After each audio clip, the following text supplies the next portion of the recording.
Dahil may long range tayo mga Lodi papunta ng south, kaya ito ay kondisyon natin ang ating motor para sigurado at walang aberya sa biyahe natin. So at this moment mga Lodi, kailangan na natin magpalit ng bagong brake shoe. Ayan, ang brake shoe na gamit natin ay original parts from Suzuki.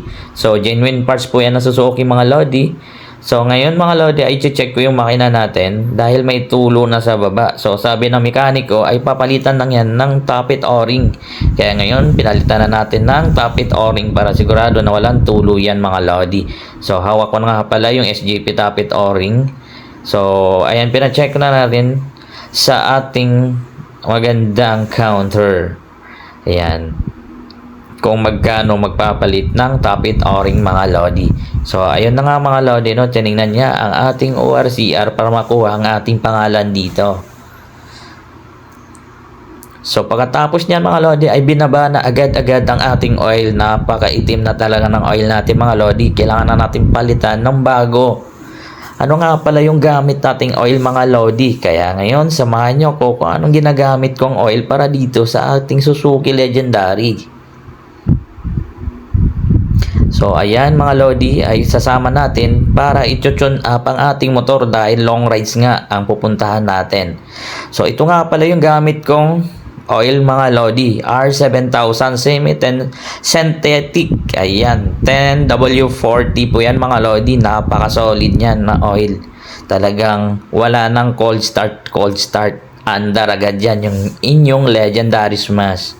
So ayan nga mga Lodi, binigyan na sa atin ang ating oil na gagamitin. So napaka-solid daw nito. Kaya subukan natin kung ano ang resulta sa ating motor dahil napaka hard start na ng motor natin dahil sa itim na yung oil natin mga Lodi. Kaya ngayon papalitan natin ng bagong oil yan from Suzuki. Talagang legit yan mga Lodi, talagang legit na legit yan, galing sa Suzuki po yan mga Lodi. Kaya bago tayo magpalit ng oil natin mga Lodi, make sure papalitan din natin ng filter oil yan. Bagong-bago na filter oil natin from Suzuki.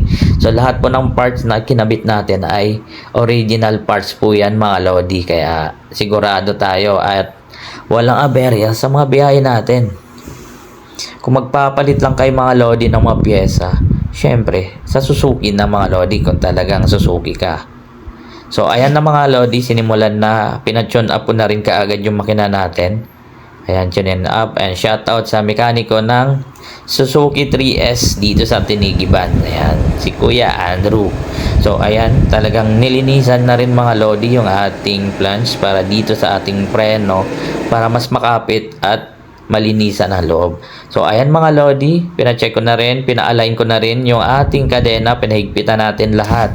Pina-check ko yung preno mga Lodi, talagang ready na yan sa biyahe. Kaya ako kung ikaw bago ka magbiyahe mga Lodi, ito ang pinaka the best tip sa inyo.